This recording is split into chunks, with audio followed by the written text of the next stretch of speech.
Hi ಎಲ್ರಿಗೂ ನಮಸ್ತೆ. ಹೇಗಿದ್ದೀರಾ ಎಲ್ಲರೂ? ಚೆನ್ನಾಗಿದ್ದೀರಾ ಅಂತ ಅಂದ್ಕೊಂಡಿದ್ದೀನಿ. ನಾನಿವತ್ತು ತುಂಬಾ ರುಚಿಕರವಾಗಿರುವ ಪಾಲಕ್ ಸೊಪ್ಪು ಹಾಕಿ ದಾಲ್ ಸಾಂಬಾರು ಮಾಡ್ತಾಯಿದ್ದೀನಿ. ಇದು ತುಂಬಾ ಆರೋಗ್ಯಕ್ಕೂ ಒಳ್ಳೆಯದು, ತಿನ್ನೋಕ್ಕೂ ತುಂಬಾ ಟೇಸ್ಟ್ ಆಗಿರುತ್ತೆ. ಬನ್ನಿ ಹಾಗಾದರೆ ಇದು ಹೇಗೆ ಮಾಡೋದಂತ ನೋಡೋಣ. ನಾನಿಲ್ಲಿ 1 ಕಪ್ ಆಗುವಷ್ಟು ಕೆಂಪು ತೊಗರಿಬೇಳೆನ 1 ಅವರ್ ನೆನೆಸಿದ್ದೀನಿ. ಇದು ಚೆನ್ನಾಗಿ ನೆಂದಿದೆ. ಇದರ ಜೊತೆ ಒಂದು ಟೊಮೆಟೊ ಹಣ್ಣನ್ನು ಕಟ್ ಮಾಡಿ ಕುಕ್ಕರ್ನಲ್ಲಿ ಹಾಕಿ ಸ್ವಲ್ಪ ಅರಶಿನವನ್ನು ಸೇರಿಸ್ಕೊಂಡು ಅರ್ಧ ಗ್ಲಾಸಷ್ಟು ನೀರು ಹಾಕಿ 3 ವಿಸಿಲ್ ಬರಿಸಿ. ಇವಾಗ 3 ವಿಸಿಲ್ ಆಗಿದೆ. ಬೇಳೆ ಹಾಗೂ ಟೊಮೆಟೊ ಚೆನ್ನಾಗಿ ಬೆಂದಿದೆ. ನಾನಿಲ್ಲಿ 2 ಕಟ್ ಆಗುವಷ್ಟು ಪಾಲಕ್ ಸೊಪ್ಪನ್ನ ಚೆನ್ನಾಗಿ ತೊಳೆದು ಕಟ್ ಮಾಡಿ ಉಪ್ಪು ನೀರಲ್ಲಿ ಹಾಕಿಟ್ಟಿದ್ದೀನಿ. ಯಾಕೆಂದರೆ ಇದರಲ್ಲಿ ಕೆಮಿಕಲ್ ಎಲ್ಲ ಇದ್ರೆ ಹೋಗುತ್ತೆ. ನಂತರ 1 ದೊಡ್ಡ ಈರುಳ್ಳಿ, 1 ಇಂಚಷ್ಟು ಶುಂಠಿ ಮತ್ತೆ 2 ಕಾಯಿ ಮೆಣಸು, 2 ಬೆಳ್ಳುಳ್ಳಿಯನ್ನು ಜಜ್ಜಿ ಇಟ್ಟಿದ್ದೀನಿ. ಇವಾಗ ಗ್ಯಾಸ್ನ ಆನ್ ಮಾಡಿ ಒಂದು ಕಡಾಯಿನ ಇಟ್ಟು ಅದು ಬಿಸಿ ಆದ್ಮೇಲೆ ಅದಕ್ಕೆ 4-5 ಸ್ಪೂನಷ್ಟು ಕೊಕೊನಟ್ ಆಯಿಲ್ ಹಾಕಿ, ಅರ್ಧ ಸ್ಪೂನಷ್ಟು ಸಾಸಿವೆ ಹಾಕಿ, 1/4 ಸ್ಪೂನಷ್ಟು ಜೀರಿಗೆ ಹಾಕಿ, ಅದು ಸಿಡಿದ ನಂತರ ಬೆಳ್ಳುಳ್ಳಿ ಹಾಕಿ ಅದು ಗೋಲ್ಡನ್ ಕಲರ್ ಬಂದ ಮೇಲೆ ಸ್ವಲ್ಪ ಕರಿಬೇವು ಹಾಕಿ, ನಂತರ ನಾವು ಕಟ್ ಮಾಡಿಟ್ಟಿರುವ ನೀರುಳ್ಳಿ, ಶುಂಠಿ ಮತ್ತು ಕಾಯಿ ಮೆಣಸನ್ನು ಸೇರಿಸಿ ಚೆನ್ನಾಗಿ ಮಿಕ್ಸ್ ಮಾಡಿ. ಇದು ಸ್ವಲ್ಪ ಕಲರ್ ಚೇಂಜ್ ಆಗುವವರೆಗೂ ಫ್ರೈ ಆಗಬೇಕು.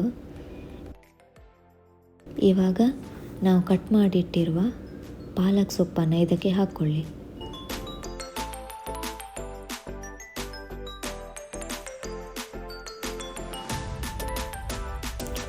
ನಂತರ 2 ಸ್ಪೂನ್ ಆಗುವಷ್ಟು ಉಪ್ಪನ್ನು ಸೇರಿಸಿ, ಅರ್ಧ ಸ್ಪೂನಷ್ಟು ಅರಶಿನವನ್ನು ಸೇರಿಸಿ ಚೆನ್ನಾಗಿ ಮಿಕ್ಸ್ ಮಾಡಿ.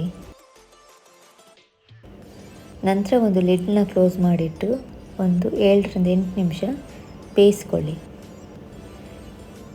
ಇವಾಗ ಪಾಲಕ್ ಸೊಪ್ಪು ಚೆನ್ನಾಗಿ ಬೆಂದಿದೆ. ಇವಾಗ ಇದಕ್ಕೆ ಬೆಂದ ತೊಗರಿಬೇಳೆನ ಸೇರಿಸ್ಕೊಳ್ಳಿ. ಚೆನ್ನಾಗಿ ಮಿಕ್ಸ್ ಮಾಡಿ. ಇದಕ್ಕೆ 1 ಸ್ಪೂನ್ ಆಗುವಷ್ಟು ರೆಡ್ ಚಿಲ್ಲಿ ಪೌಡರ್ ಹಾಗೂ ಸ್ವಲ್ಪ ಇಂಗು, 1/4 ಸ್ಪೂನಷ್ಟು ಗರಂ ಮಸಾಲ, 1 ಸ್ಪೂನಷ್ಟು ಸಾಂಬಾರು ಪುಡಿಯನ್ನು ಹಾಕಿ ಚೆನ್ನಾಗಿ ಮಿಕ್ಸ್ ಮಾಡಿ. ಇವಾಗ ಇದಕ್ಕೆ ಸ್ವಲ್ಪ ನೀರನ್ನು ಸೇರಿಸ್ಕೋಬೇಕು. ಎಷ್ಟು ಕನ್ಸಿಸ್ಟೆನ್ಸಿ ಇದ್ದರೆ ಸಾಕು. ಇವಾಗ 1 ಸ್ಪೂನಷ್ಟು ಉಪ್ಪನ್ನು ಸೇರಿಸ್ಕೊಂಡು ಲಿಡ್ನ ಕ್ಲೋಸ್ ಮಾಡಿಬಿಟ್ಟು ಒಂದು 2-3 ಮಿನಿಟ್ಸ್ ಬೇಯಿಸಬೇಕು. ಇವಾಗ 2-3 ಮಿನಿಟ್ಸ್ ಆಗಿದೆ. ಸಾಂಬಾರು ರೆಡಿಯಾಗಿದೆ. ಪಾಲಕ್ ಸೊಪ್ಪು ನಮ್ಮ ಆರೋಗ್ಯಕ್ಕೆ ತುಂಬಾ ಒಳ್ಳೆಯದು. ಇದರಲ್ಲಿ ರೋಗ ನಿರೋಧಕ ಶಕ್ತಿ ಇದೆ ಮತ್ತು ಕಬ್ಬಿನಾಂಶ ಕೂಡ ಇದೆ. ಮತ್ತು BP-ಗೆಲ್ಲ ಹತೋಟಿಗೆ ಬರುತ್ತೆ ಮತ್ತು ಮೂಳೆಗಳೆಲ್ಲ ಸದೃಢವಾಗಲು ಇದನ್ನು ಸೇವಿಸಬಹುದು. ಈ ಆರೋಗ್ಯಕರ ರುಚಿಯಾದ ರೆಸಿಪಿ ನಿಮಗೆ ಇಷ್ಟ ಆದರೆ ಒಂದು ಲೈಕ್ ಕೊಡಿ, ಶೇರ್ ಮಾಡಿ ಮತ್ತು ಸಬ್ಸ್ಕ್ರೈಬ್ ಆಗಲು ಮರೆಯದಿರಿ. Thank you for watching. Have a nice day. Take care. Bye.